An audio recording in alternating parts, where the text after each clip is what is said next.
Hello বন্ধুরা, কেমন আছো? আজ একটা বিশেষ দিন। আজ আমার ছেলে রিতমের জন্মদিন।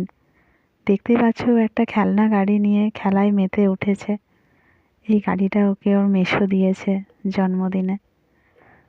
আমরা সকালবেলায় আজকে বেরোবো রেডি হয়ে, পুজো দিতে যাব বাবা সারেশ্বরের মন্দিরে। টোটোয় করে এখন রাস্তায় বেরিয়ে পড়েছি, যাচ্ছি আমরা। সিগন্যালে দাঁড়িয়ে আছি, দেখতে দেখতে গাড়ি ছেড়ে দিল। রাস্তা ফাঁকা বলতে পারো, আমাদের একটু যেতে লেট হয়ে গিয়েছে। আমরা মন্দিরে পৌঁছে গিয়েছি, একটু লেট হয়েছে। ঠিক আছে, মন্দির খুব একটা ভিড় থাকেনি, তেমন ফাঁকাই ছিল। মন্দির চত্বরটা দেখলে বুঝতে পারবে ফাঁকাই আছে। মন্দিরে খুব ভালো মতো করে পুজো দেওয়া হয়েছে। বাবা শৈলেশ্বরের মন্দির এটা। পাশেই আছে বাবা সারেশ্বরের মন্দির। মন্দির কমপ্লিট হয়ে গেছে, কিন্তু এখনও পুজো শুরু হয়নি।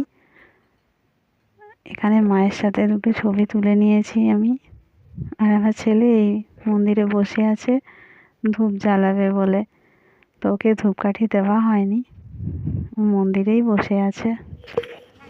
এবার আমাদের পুজো দেওয়া হয়ে গেছে, বাড়ি ফেরার পালা।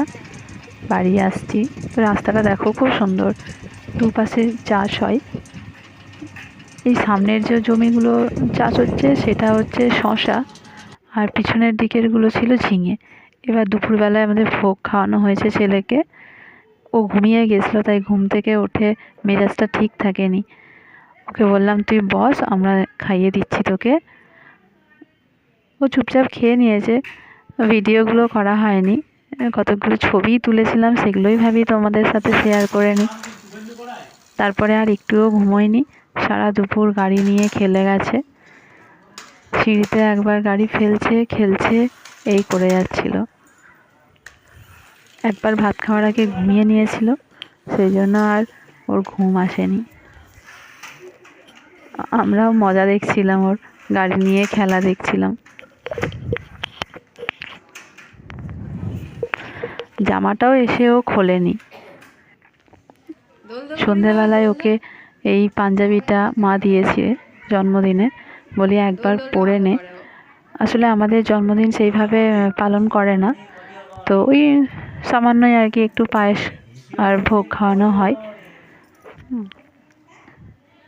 এই পাঞ্জাবিটা পরে এখন সন্ধ্যাবেলা ওপরে খেলছে, বাবার সাথে খেলছে। আমরা সবাই ওর কাছে বসেই আছি। আমার বোন এলো সন্ধ্যাবেলা, বোনকে দেখে ও খুব মজা পায়। বোনকেও বলছে এখানে বসতে, ওই গাড়িটা নিয়ে খেলবে। গাড়িগুলো কিছুতেই হাতছাড়া করবে না। ঘুমোতে যাবে ও, তাও সব গাড়িগুলো নিয়ে ঘুমোবে, না দেখলে তোমরা বিশ্বাসই করবে না।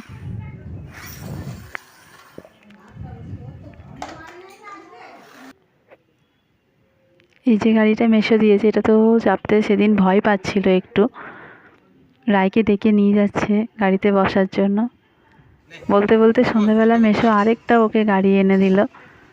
ও সেই গাড়িটা নিয়ে আবার মেশোর সাথে খেলছে। গাড়ির ওপরেরটা ভাবে বন্দুক,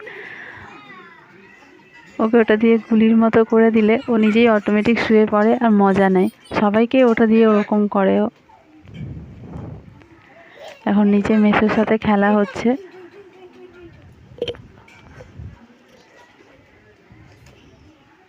মেসোকে কিছুতেই সন্ধেবেলা ছাড়েনি, গাড়ি আনতেই হবে। মেসো সেই ঘর ঢুকেছে, আবার গেল খুঁজে খুঁজে গাড়ি নিয়ে আসতে। রাত্রিবেলায় সামান্যই কিছু আয়োজন হয়েছিল, লুচি, তরকারি, মিষ্টি, বেগুন ভাজা। সব শেষে আমরা সবাই মিলে ছবি তুলছিলাম। টাটা। আজ ব্লগটা এখানেই রাখি, আবার দেখা হবে পরের একটা ব্লগে।